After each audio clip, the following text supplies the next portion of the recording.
নমস্কাৰ পোনপ্ৰথমতে সাংবাদিক বন্ধুসকললৈ আমাৰ মহানবৰী থান পৰিচালনা সমিতিৰ তৰফৰ পৰা আন্তৰিক অভিনন্দন জনাইছোঁ।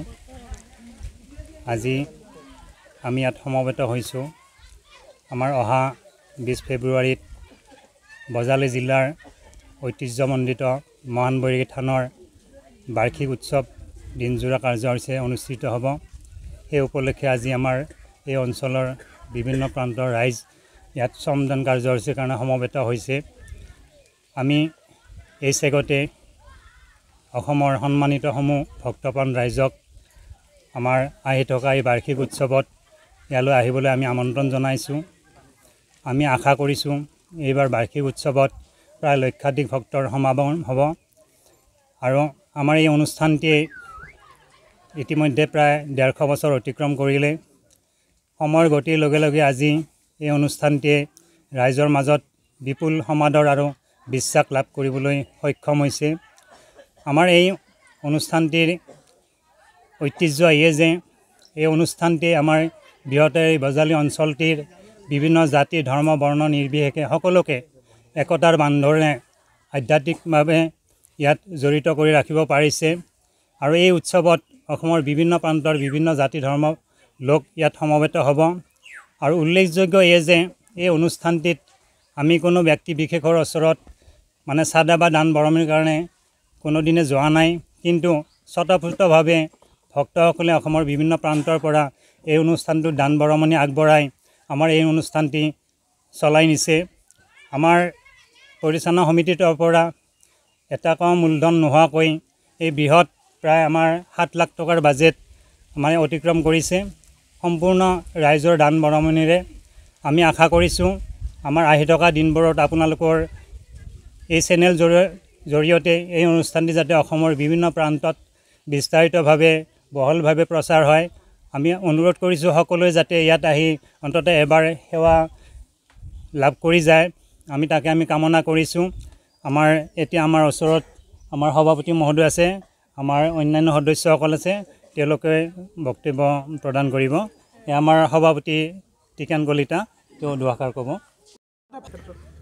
হয়, আচলতে ধৰ্মীয় অনুষ্ঠানৰ বিষয়ত তেনেকুৱা কথা আমি হয়তো ক'বলৈ নিবিচাৰোঁ, কিন্তু মূল কথাটো হৈছে কি যে আমাৰ এই থানখনৰ আমি আৰম্ভণিতে কথাখিনি কৈছোঁ যে যিটো মাহাত্য, ইয়াৰ যিটো মানুহৰ মনস্তাত্ত্বিক দিশৰ যিটো নিদৰ্শন, এই নিদৰ্শনটো দিনক দিনে বাঢ়ি অহাৰ কাৰণ এটাই যে ইয়াত মানুহে আহি সেৱা আগবঢ়াৰ পিছত তেওঁৰ মনোকামনা পূৰ্ণ হোৱাটো তেওঁ বিচাৰিছে আৰু তেওঁ হয়তো ফলাফল পাইছে। এই থানখনৰ বিষয়ে আমি এটা গৌৰৱ ক'ব পাৰোঁ যে এই থানখনৰ আপুনি এই অনুষ্ঠানটোত যিকোনো এটা বস্তুৱে অনুষ্ঠানৰ কাৰণে আগবঢ়াওক, সেই অনুষ্ঠান ইয়াত দিনে ৰাতিয়ে পৰি থাকক, কোনো চোৰে ইয়াৰ পৰা চুৰ নকৰে। যদি এই অনুষ্ঠানৰ পৰা কেনিবাকৈ কোনোবা এটা বস্তুৱে চুৰ কৰিছে তেতিয়াহ'লে আপোনালোক আমি নিশ্চিতভাৱে ক'ব পাৰোঁ যে 6 মাহ বা এবছৰৰ ভিতৰত হ'লেও সেই অনুষ্ঠানত সেই বস্তুটো সি ঘূৰাই দিব লাগিব, কাৰণ তেওঁৰ পৰিয়ালে তেওঁৰ ব্যক্তিত্বই সেই কথাখিনি কেতিয়াও মানি নলয়। কাৰণ ভগৱান বৈৰাগী বাবাৰ এইটো এটা সম্পূৰ্ণ মানে আধ্যাত্মিক বিষয়ৰ ওপৰত আমাৰ ধাৰণা আৰু আমাৰ বিশ্বাস যে এই অনুষ্ঠানৰ পৰা কোনো বস্তুৱে কেতিয়াও চুৰ নহয় আৰু কোনো অনুষ্ঠানৰ পৰা মানুহে চুৰ কৰা কেতিয়াও ধাৰণা নকৰে। গতিকে সেইটোৰ পৰা আমি ফলাফলটো পাইছোঁ আৰু সেইটোৰ পৰা আমাৰ বিশ্বাসটো বাঢ়িছে। আৰু এই অনুষ্ঠানত আপুনি যদি আপোনাৰ একান্ত ভক্তিৰে আপুনি এবাৰ সেৱা আগবঢ়ায় তেতিয়াহ'লে আপোনাৰ ফলাফল আপুনি পোৱাটো নিশ্চিত বুলি আমি অনুভৱ কৰিছোঁ। বাবে আজিৰ পৰা 4-5 বছৰ আগতে হৈছিলে, আপোনালোকৰ সন্মুখত মই দেখুৱাই দিব পাৰোঁ। এটা দমকল আছে আমাৰ মথাউৰি কিনাৰত, সেই দমকলটো চুৰ কৰি লৈ যোৱাৰ পিছত 1.5 বছৰ পিছত সেই দমকলটো যিজন ব্যক্তিয়ে লৈ গৈছিল সেইজন ব্যক্তিয়ে ইয়াত আনি ঘূৰাই দিছে আৰু তেওঁ এই বাবাৰ ওচৰতে সেৱা জনাই কৈছে যে ভৱিষ্যতে তেনেকুৱা কাম নকৰোঁ বুলি তেওঁ প্ৰতিশ্ৰুতিবদ্ধ হৈছে। নমস্কাৰ, আমি এই চেগতে আপোনালোক আটাইলৈ ধন্যবাদ জনাইছোঁ। এই থান পৰিচালনা সমিতিৰ তৰফৰ পৰা অহা 20 ফেব্ৰুৱাৰী 7 ফাগুন তাৰিখে মঙলবাৰে আমাৰ দিনজোৰা কাৰ্যসূচীৰে মহানবৰী থানৰ বাৰ্ষিক উৎসৱ উদযাপন কৰা হ'ব। আমি অসমৰ বিভিন্ন প্ৰান্তৰ ৰাইজক অনুৰোধ জনাইছোঁ তেওঁলোকে এবাৰ আহি ইয়াত সেৱা লওক। আমি তেওঁলোকক সেৱা কৰাৰ কাৰণে আমি এই অঞ্চলৰ ৰাইজ আমি ইতিমধ্যে প্ৰস্তুতি আৰম্ভ কৰিছোঁ। আগন্তুক 20 ফেব্ৰুৱাৰী তাৰিখে আমাৰ মহান বৈৰাগী বাবাৰ বাৰ্ষিক উৎসৱ আৰু এই উৎসৱত আমাৰ লোকাৰণ্য হয়, কিন্তু এই ক্ষেত্ৰত পৰিচালনা কৰাৰ ক্ষেত্ৰত আমাৰ পৰিচালনা সমিতিয়ে কোনো ধৰণৰ অসুবিধা নাপায়, কাৰণ প্ৰতিজন ভক্তই একোজন স্বেচ্ছাসেৱকৰ ৰূপত আহে আৰু তেওঁলোকে নিজেই আমাক ধন্য কৰি থৈ যায়। গতিকে আমি আশা কৰিম আগন্তুক যি 20 ফেব্ৰুৱাৰী এই 20 ফেব্ৰুৱাৰীত সকলো ৰাইজ ওলাই আহক আৰু বাবাৰ পৰা আশীৰ্বাদ লওক আৰু আমাক উৎসাহিত কৰক। যথেষ্ট অলৌকিক শক্তি আছে ইয়াত। হয়তো আপুনি আজি আহিছে বা আপোনালোকে আজি আহিছে, আপোনালোকে মানক কৰক, তাৰ ফল আপোনালোকে নিশ্চয় পাব।